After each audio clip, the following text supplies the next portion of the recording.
another star is born. Mary Martin, co-starring with Jack Benny and Fred Allen in Paramount Pictures' Love Thy Neighbor, is at LaGuardia Airport, New York City, to bid bon voyage to the new Latin discovery Ester Fernandez, who is flying west for a screen test. TWA announces the departure of the Super Sky Chief Stratoliner for Chicago, Kansas City, Albuquerque, and Los Angeles. Gate number 3. All aboard, please. In a few short years, the travel habits of millions of women have changed to this comfortable and smooth mode of transportation, just as their modes of dress have shifted from the uncomfortable bustle and hobbled skirts of yesterday. Day and night, these mighty ships of commerce ply the air lanes from Atlantic to Pacific, spanning the nation in 15 hours. Up, high up into the substratosphere rises the 45-ton TWA Stratoliner. On into a night sky, the big silver liner speeds swiftly over sleeping villages and great cities. Dawn finds our air voyagers flying over the Texas Panhandle and the colorful mesas of New Mexico. It's a fairyland of tumbling castles far above where the raindrops form. Bridging the horizons in 7-league boots, our passengers ride comfortably in altitude-conditioned cabins. Let's take a peek in the Stratoliner and see how our passenger is doing. Why, of course, like every woman, she's taking a last look in the mirrors of the Stratoliner's charm room. Bienvenido, buenos dias, señorita. She is trimly tailored in a Cyril Johnson covert cloth suit. Met by Dee Lawrence, fashion editor of Paramount, Esther is told she is to get off her plane and act in a location picture with 4 other studio players, just now landing from Hollywood. First is lovely Martha O'Driscoll of screen and radio fame. Margaret Hayes from the New York stage in Hollywood is next, while pretty Virginia Dale follows and waves to movie fans gathered at the airport.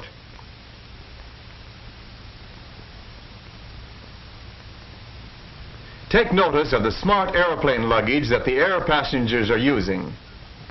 It's Halliburton luggage, especially travel tested by TWA for air passengers. Metal alloys make for light weight and durability. As the baggage is unloaded, we hear a rhythmic chant. A group of Pueblo Indians who are to appear with Esther in the screen test beat out a buffalo dance, while a bronzed young brave stamps out the ancient hunting steps of the Navajos. His bow and arrow marks the cadence as he flourishes them in the dance.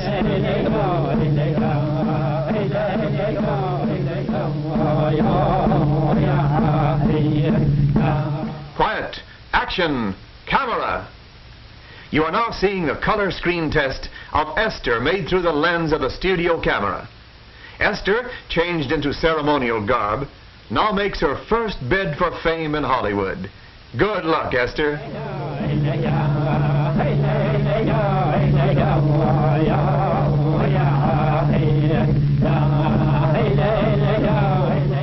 In the meantime, let's visit Isleta Pueblo with Margaret Hayes and Virginia Dale, who have some spare time for sightseeing. Virginia wears a desert blue reefer coat cut in the casual style. Margaret's adobe tan top coat, tossed carelessly over her shoulder, blends with the crumbling adobe ruins. 1 little, 2 little, 3 little Indian girls. Perhaps your garments were inspired by the rich colorings worn by these Indian women. Margaret next meets Louise Abeta, pretty Indian girl who has written a children's book illustrated beautifully by an Indian artist friend.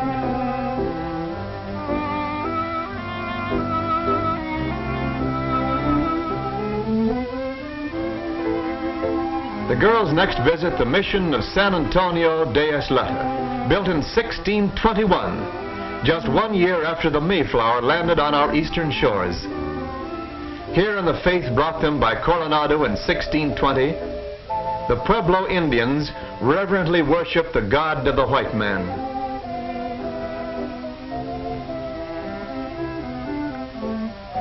Margaret and Virginia keep a dinner engagement in Albuquerque at the Alvarado. Margaret wears a flowered evening dress of crown-tested rayon, topped off with a white fox short jacket. Virginia wears a two-toned cactus green dinner gown with an evening wrap of Russian lynx.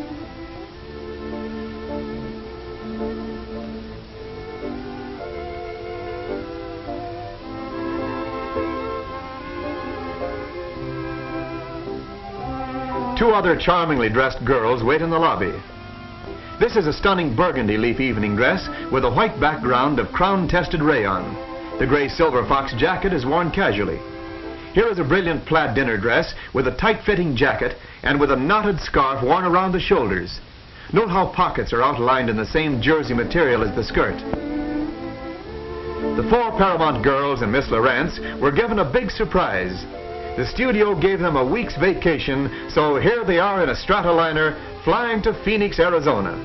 TWA planes bring new speed, new service to all America. Indispensable in peace, invaluable in war. City of Acoma, oldest continuously inhabited city in the United States, is perched high on a mesa. Huts of adobe huddle in protection against the elements. From our armchair seat in the sky, we see Arizona's famous Valley of the Sun at Phoenix.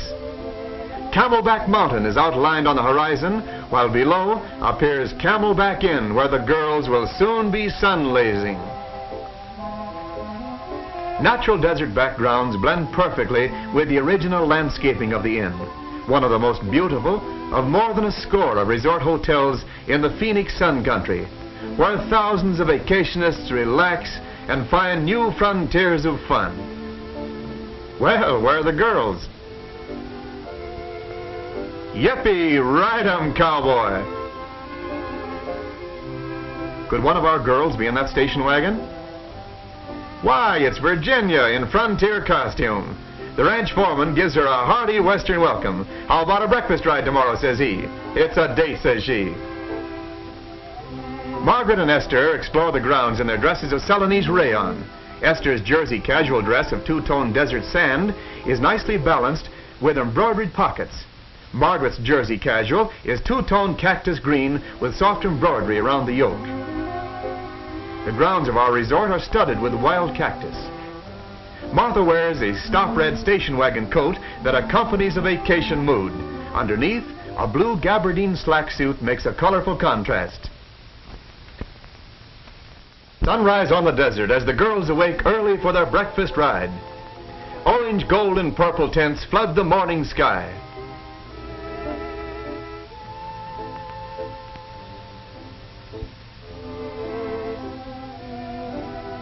In frontier pants, Western high-heeled boots, and 10-gallon Stetson hats, the breakfast party keeps an appointment with Romy, ranch foreman, who has the horses saddled and raring to go.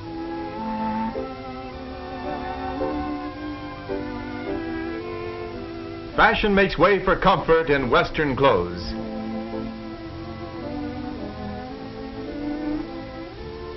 A brisk ride across the desert and a fire is quickly built. Can't you just taste those eggs and bacon and coffee? Just the dish for a Western appetite. Grub's ready, folks. Come and get it.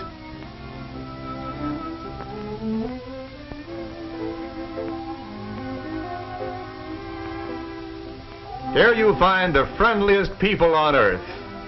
It must be the desert air.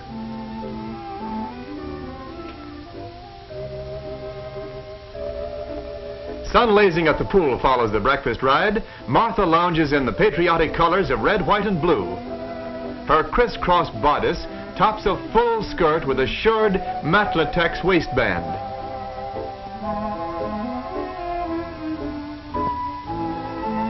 Esther's blue and red floral bathing suit is a three-piece costume. Virginia, with the red, white, and blue dressmaker play suit, just as fashionable for a dip in the pool. Margaret's patio slack suit is thoroughly American and typical of colorful resort wear. Styled in jersey, the ensemble features the long torso and shirred fullness inset in the slacks. The boys have comfort, too, in Palm Beach clothes, which provide a wardrobe that meets every occasion. Sports are varied at Camelback, and we next find our vacationers playing the old shipboard game of shuffleboard. Virginia scores with a cotton daisy pattern play dress, and I might add, with a well-placed shot. Pinafore ruffles form sleeves for Virginia's frock. Did you notice Margaret cast aside that wraparound skirt? Now she wears only the matching swimsuit in blue and white, shirred and elasticized in the new process called matlatex. Approaching, we see the long-skirted version of the daisy pattern dress with pinafore ruffled sleeves. Martha is wearing a stunning cabana dress of cotton. Esther's Latin loveliness is apparent here in a striking Aztec print with peasant blouse of flattering fullness and bare midriff. This costume clearly shows the good neighbor diplomacy that has influenced North American fashions for the year 1941. As Martha and Virginia stroll away, the shuffleboard game goes merrily on.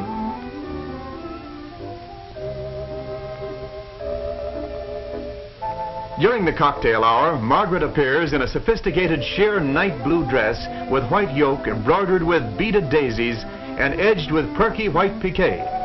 Appropriate for the cocktail hour is the double-breasted Palm Beach jacket and gray-blue trousers. A pretty lawn setting is just the place for this white rayon gabardine slack suit with a very new silhouette of flared tunic-length jacket and matlatex girdle. Topping the costume is an attractive turban of white coin dots on a lime background. Striped sandals complete the ensemble. Notice the Palm Beach suit in new tallow and white. Thinking of a game of tennis, Margaret? Virginia joins the group looking for a tennis partner. She's smartly attired in a two-piece white gabardine playsuit with detachable skirt and matching shoes. When the skirt is removed, Virginia and Margaret discover their shirred elastic waistbands of matlatex are identical and exceptionally comfortable for attractive sportswear. Tennis game over, Virginia changes into a sun outfit of bloused white cotton briefer with bare midriff, striped hand-woven cotton skirt, and full panel inset. This charming cabana dress has a Tahitian print design. Her briefer has a double tie in front and the midriff is bare. Margaret sees the long twilight shadows of Camelback Mountain creeping across the desert floor to the emerald pool below. She suggests a dip, so here we are. And we have two girls sharing a four-piece jersey Tahitian floral costume. One has the swimming combination of brief bra and sarong draped skirt. A sunburst suit of matlatex, elastic and snug, clings to the figure and makes for a slenderizing effect. Ideal for a shopping trip is this attractive bolero costume of cartwheel print and Miami crepe, with blouse and lapel facings in monotone shade. Stepping briskly down the walk comes Virginia in a print dress of toast and precious blue with a hip-length woolen jacket of matching toast. Pleated collars and cuffs are a completing trim. Age-old saguaro cactus surrounds the open-air cocktail lounge. Here we have a patriotic dress complete with chevrons, evidencing the military influence in 1941 fashions. This cocktail dress features a newly draped separate skirt and a matching bolero jacket. Again, the military dress, but this time with a street-length skirt. It's set off with a self-material red belt.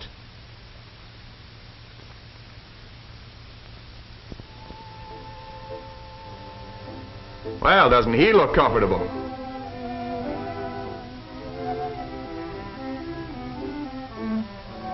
Again, our designers have gone south of the border in obtaining the motif for a cotton embroidered dress copied from the Polero native costume of Panama.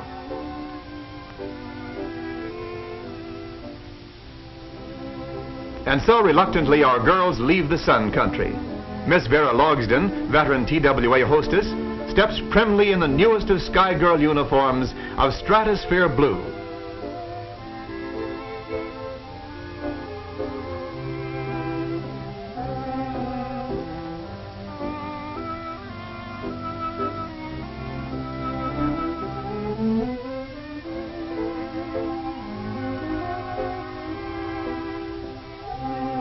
Now off to the most scenic flight in all the world, the air trip over the Grand Canyon of the Arizona, Lake Mead, and Boulder Dam. Our first impressive air view en route to the Grand Canyon is San Francisco Peaks, where Mother Earth stands on her tiptoes, greeting the heavens with a mantle of snow. We approach Meteor Crater, where a giant fist has smashed into the Earth's crust, leaving a hole a mile wide. Martha O'Driscoll sees tremendous vistas, inspiring views. Doggone it, where are the adjectives to describe the magnificent Grand Canyon? Flying on west over the Colorado River, a huge slab of dazzling white concrete between two narrow canyon walls becomes Boulder Dam, greatest engineering achievement of man. Lake Mead extends way back 100 miles behind the dam. More Americans visit this 3,000 square mile Boulder Dam area near Las Vegas, Nevada, than any other national park in the United States.